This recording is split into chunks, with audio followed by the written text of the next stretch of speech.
We've just worked our way through the Travis picking section in Hal Leonard's Book 3, and now I want to take another look at Freight Train using Jerry Snyder's fingerpicking method book. They've got 3 versions of it. This is the simplest one. They've got Freight Train A, B, and C.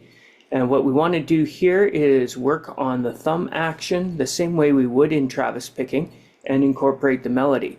What he'll do as he advances through the book is give you a more syncopated version and then a version with alternate bass lines. The way this is going to work is we're going to hold the C chord, the bass note on the 5th string, and the 3rd string G are bass notes, played with your thumb. The book says use a rigid thumb. You're especially not working this joint here. In classical, your idea is to move the thumb from the biggest joint. You don't want it here for sure. Even bending from this knuckle at the palm is not the ideal. You want the entire thumb moving. Mostly we have kind of a balance between those, where the action is coming primarily from these 2 knuckles. So one thing you could do with a book like this, or a song like this, is go through the bass lines. C, 5th string and 3rd, G, 6th string and 3rd. On the next line we have the G chord still. It'd be a G over B, so it's a 5th string and 3rd string. Back to C, to an E chord. We talked about this last time. E is out of key. It's raising this G note, the open G string of a C chord, to a G sharp, which is out of key, but it's leading us to the F chord now. In other situations and other songs, we'll see that it's doing what it's supposed to do. It's a secondary dominant leading to A minor. But A minor is the median chord of F. It's actually a good substitute for F. So while it's the 4 of the E7, we're going to the 4 of the key of C. Here's the E again. F to the C, 5th string and 3rd. G, 6th string and 3rd. End with a C. And a nice bass run to get us started again. This is running up this scale. This is something you'll want to start to remember. Bass runs very often and most of the time will come from the root or the 5th. Here it goes, C to its 5th, back up to the C.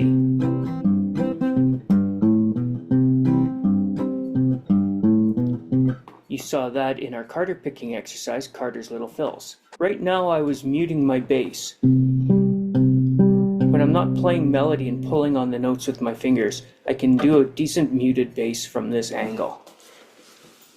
Normally, to do a muted bass and a melody, I'll want to drop my guitar down so my wrist comes down more naturally on the strings.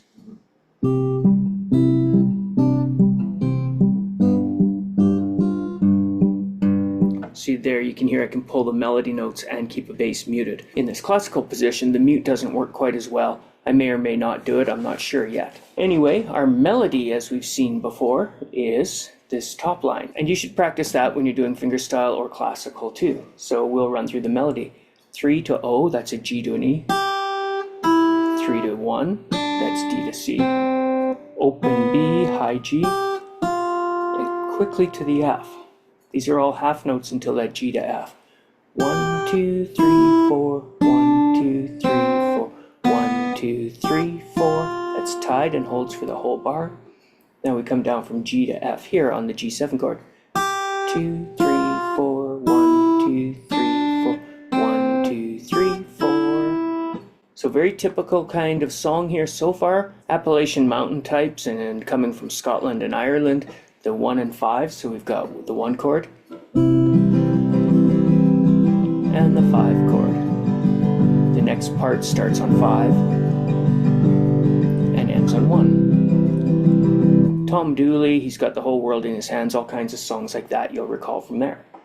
So that gave us 1 1 5 5 5 5 1 1. Now we're getting a turn here where we go to the E chord. We're at a key now, and we get the open E.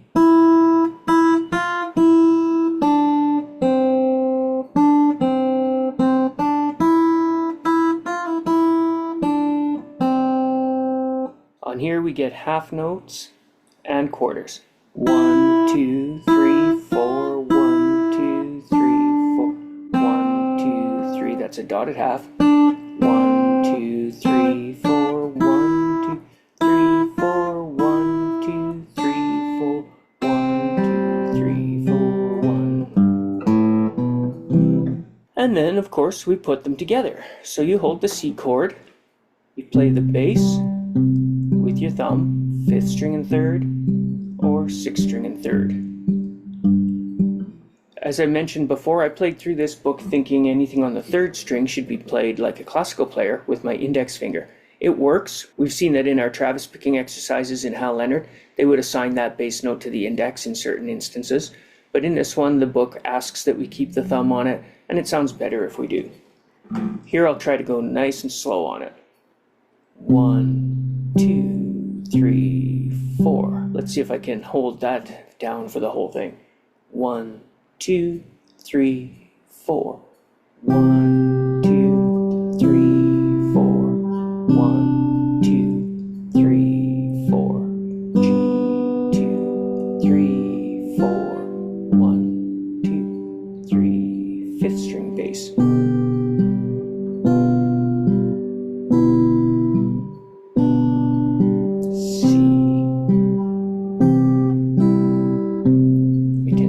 Up there. Hopefully I haven't too much yet.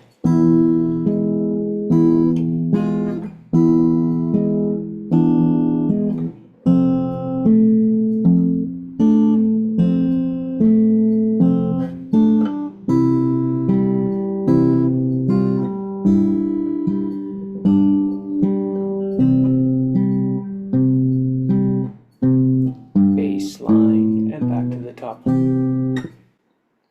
This E chord, you can play with just the notes that you have to hold, like this first fret, G sharp. But as the songs develop and we go through the different styles, we will need the whole chord. So we might as well practice with it. This one will take a little more practice, no doubt. These ones should be accomplished with a bar lying down. So we've added an F to an E chord. As you'll recall from our Hal Leonard book, that's just a neighbor tone, an upper neighbor tone that's only a half step away, so it gets us nice tension on the E chord. So we get 1, 2, 3, 4, 1, 2, 3, 4. The pinky on that D note gives us E7. E7, F. Having just told you I use the whole chord, in this one I don't always.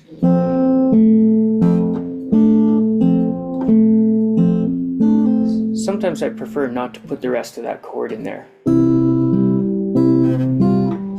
On the C, try to lie down with that finger again.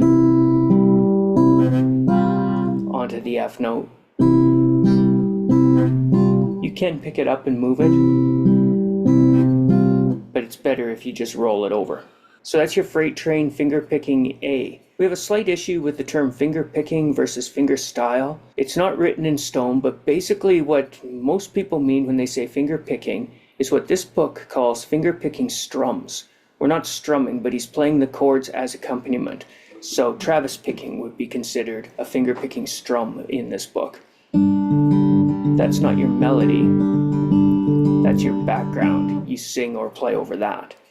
Once you start incorporating a solo style, which gives you melody as well as your bass line and your chords, you're getting what's usually called finger style. It's not called finger picking anymore, but finger style. Those are not, again, universally accepted terms, but that's how it washes out now. So here we go one more time through this freight train A. 1, 2, 3, 4.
think we have time to look at the B version of this. In the slightly more advanced B version, they're going to add some eighth note figures now.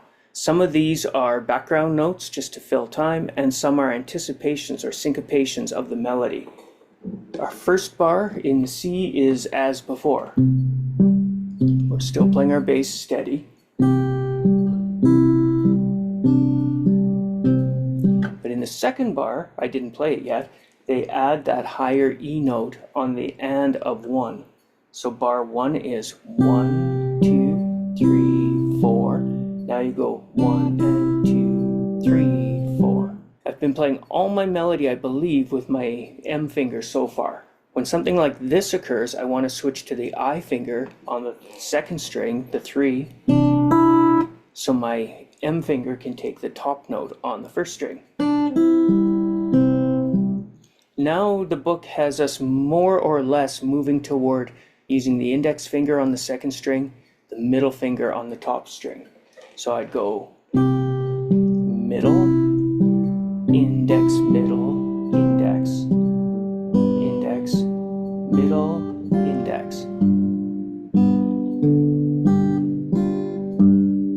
Here, the open and open, that would be a thumb on the third string, and a pointer finger index on the second string. So on the G7, that would be the 3 is a thumb, the open is a thumb, the second string is an index finger, the low G, your thumb again, middle finger on the 1, thumb on the third string. So it's thumb, thumb, index, thumb, middle, thumb. Boom, boom, boom, boom, boom, boom. G is still a G7, but we're playing it as a G over B. We're maintaining the second finger on the 5th string. This bar is as before. Index to middle, and thumb. C chord, index on the 1, middle on the 3. And again, 0130 would be thumb, index, thumb, middle, thumb on the last open, and the E chord. First bar is the same as before. But we get to the D note a half beat early now. It's anticipated. And I'm going to use my index there again, just for speed. Otherwise, 0101 are still thumbs. That can get a little confusing when you start to see this many notes. Here's E again. Thumb, thumb, index, thumb, thumb. F, same idea. C.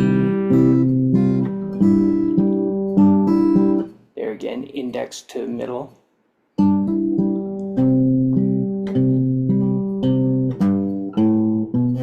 So here we go slowly. 1, 2, 3, 4.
bit buzzy there, and a few mutes on my top strings. You notice when I'm forcing my hand into this position to mute my bass, it gets a bit of a mute higher up than I want.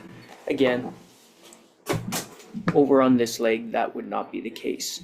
Oh, a little bright light there. All right, see you guys later. Have a good one.